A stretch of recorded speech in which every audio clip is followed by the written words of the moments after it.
नमस्कार विद्यार्थी मित्रांनो, तुमच्या सर्वांचं पुन्हा एकदा खूप खूप स्वागत आहे आपल्या नवोदय मिशन या प्लॅटफॉर्मवरती. पहा विद्यार्थी मित्रांनो, आतापर्यंतच्या व्हिडिओमध्ये आपण 1 ते 12 पर्यंतचे उतारे पाहिलेले आहेत आणि आजच्या या व्हिडिओमध्ये आपण उतारा क्रमांक 13 व 14 पाहणार आहोत. पहा, या आधीचे व्हिडिओ जे होते त्यातील जे उतारे आहेत ते सर्व उतारे हे नवोदयच्या पेपरला आलेले उतारे आहेत आणि आजचे उतारे देखील नवोदयच्या पेपरला आलेलेच उतारे आपण इथे घेणार आहोत. चला तर मग पहिला उतारा तुमच्या स्क्रीनवर दिलेला आहे. पहा, उतारा क्रमांक 13 हा उतारा 2022च्या पेपरमध्ये आलेला आहे. सर्वप्रथम आपण उतारा वाचून घेऊया. एकदा एका गावात आम्ही गेलो होतो. तिथं अनेक कुटुंब मातीची भांडी विकत होती. तिथेच आम्हाला एका कुटुंबाने तयार केलेली कृत्रिम फळं आणि भाज्या आवडल्या.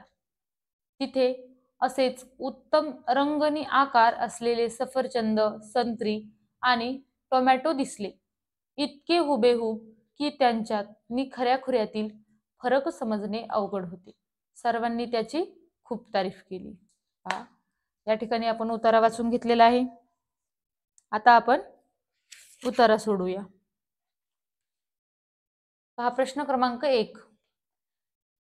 काही कुटुंबांनी मातीची डॅश डॅश तयार केली होती. पहा, आता उतारा जर वाचायला सुरुवात केली तर आपल्याला उत्तर मिळतं की एकदा एका गावात आम्ही गेलो होतो. तिथं अनेक कुटुंबांनी मातीची भांडी विकत घेतली होती. तर याचं उत्तर मातीची भांडीनी खेळणी येणार नाही. पहा, बरेच विद्यार्थी काय करतात, उतारा सोडवताना खूप गडबड करतात. तिथे अनेक कुटुंबांनी मातीची भांडी विकत होती. याचा अर्थ काय की प्रश्नामध्ये काही कुटुंबांनी विचारले, अनेक कुटुंबांनी विचारलेलं नाहीये. तर आपण आता उताराची दुसरी ओळ वाचू. तिथेच आम्हाला एका कुटुंबाने तयार केलेली कृत्रिम फळं आणि भाज्या आवडल्या. म्हणजे काही कुटुंबांनी फळे आणि भाज्या तयार केल्या होत्या आणि अनेक कुटुंबांनी मातीची भांडी विकायला ठेवली होती. त्याचं उत्तर असणार आहे पर्याय बी, फळे आणि भाज्या.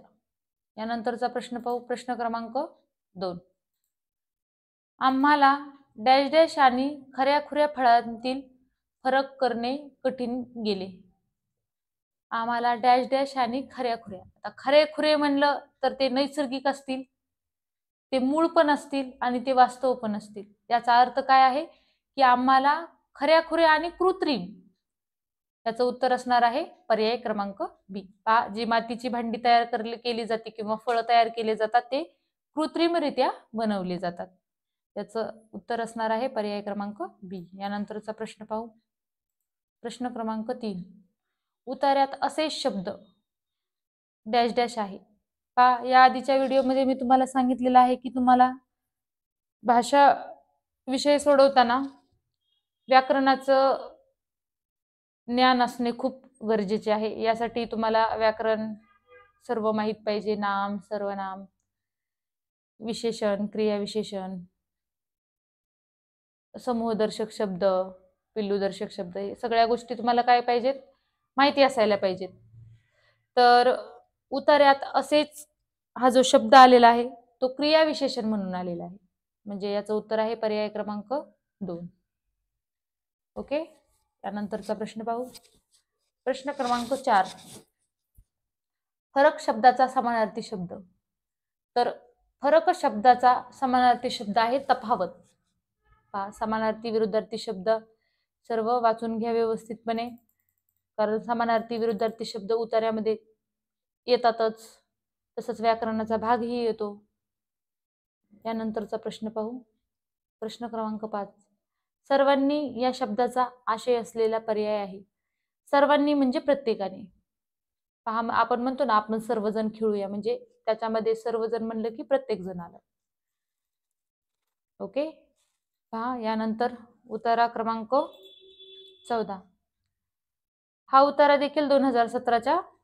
पेपरमध्ये विचारलेला आहे. सर्वप्रथम आपण उतारा वाचून घेऊया. सर्व हंसाचे कौतुक करतात आणि मला काळा म्हणतात. मी हंसापेक्षा वेगाने उडू शकतो.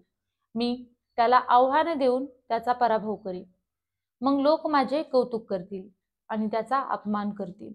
असा विचार करून कावळ्याने हंसाला आपल्याबरोबर समुद्राच्या मध्यभागी असलेल्या एका बेटापर्यंत उडण्याचे आव्हान दिले. हंसाने या गोष्टीला नकार दिला, पण कावळ्याने हट्ट धरला, म्हणून दोघेही आकाशात उडाले. सुरुवातीला खूपच वेगाने उडत कावळा हंसाच्या पुढे गेला. हंस आपल्या नेहमीच्या वेगाने उडत होता. लवकरच कावळा थकला आणि पडू लागला. त्याची कीव येऊन हंसाने कावळ्याला आपल्या पंखावर घेतले आणि उडत उडत त्या बेटापर्यंत सुरक्षितपणे नेले. कावळ्याला स्वतःची लाज वाटली. उतारा वाचून घेतलेला आहे. आता आपण प्रश्न सोडूया. प्रश्न क्रमांक 1. कावळा कसा होता? तर कावळा हुशार होता, गर्विष्ठ होता, नम्र होता की मत्सरी होता? तर याचं उत्तर असणार आहे पर्याय क्रमांक डी. कावळा कसा होता? तर मत्सरी होता. म्हणजे त्याला काय वाटायचं की सगळे हंसाचंच कौतुक का करतात? मी हंसापेक्षा जास्त वेगाने उडू शकतो, मग माझंच कौतुक करायला हवं. म्हणजे याचं उत्तर असणार आहे पर्याय क्रमांक 4. यानंतरचा प्रश्न पाहू.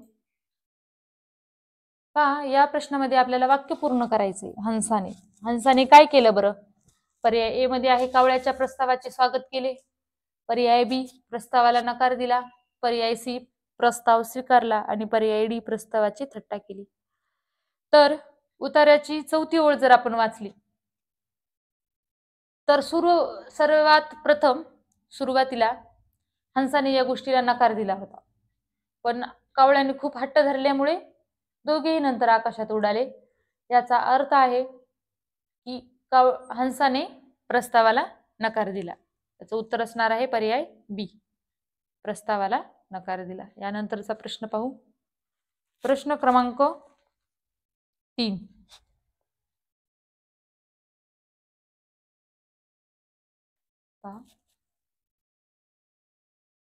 कावळ्याने हंसाला सुचवले की कावळ्यानं काय सुचवलं बरं?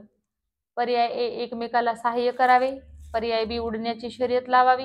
पर्याय सी बेटावर दोघांनी एकत्र जावे आणि पर्याय डी सहलीला जावे.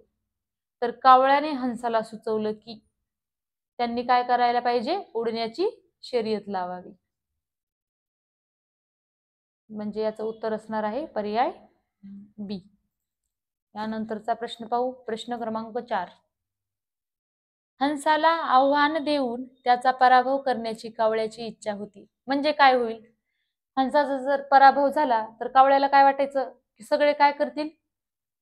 कावळ्याचं कौतुक करतील. म्हणजे याचं उत्तर असणार आहे पर्याय ए. यानंतरचा प्रश्न पाहू. प्रश्न क्रमांक 5.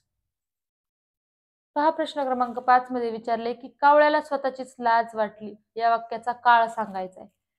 पहा, नाम, सर्वनाम, क्रियाविशेषण, क्रियापद, समानार्थी, विरोधार्थी शब्द, समूहदर्शक, पिल्लूदर्शक, घरदर्शक शब्द.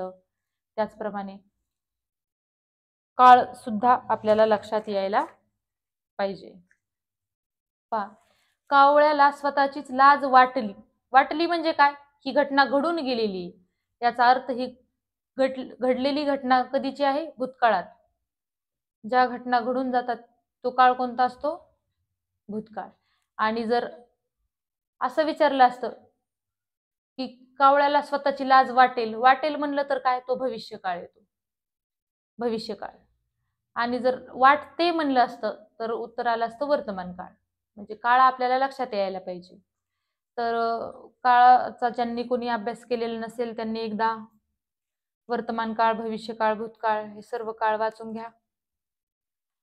ओके. अशा पद्धतीने आपण उतारा क्रमांक 13 व 14 पाहिलेला आहे. या आधीचे व्हिडिओही तुम्ही व्यवस्थितप्रमाणे पहा आणि यानंतरच्या व्हिडिओमध्ये आपण उतारा क्रमांक 15 व 16 सोडवणार आहोत. तोपर्यंत सर्वांना धन्यवाद.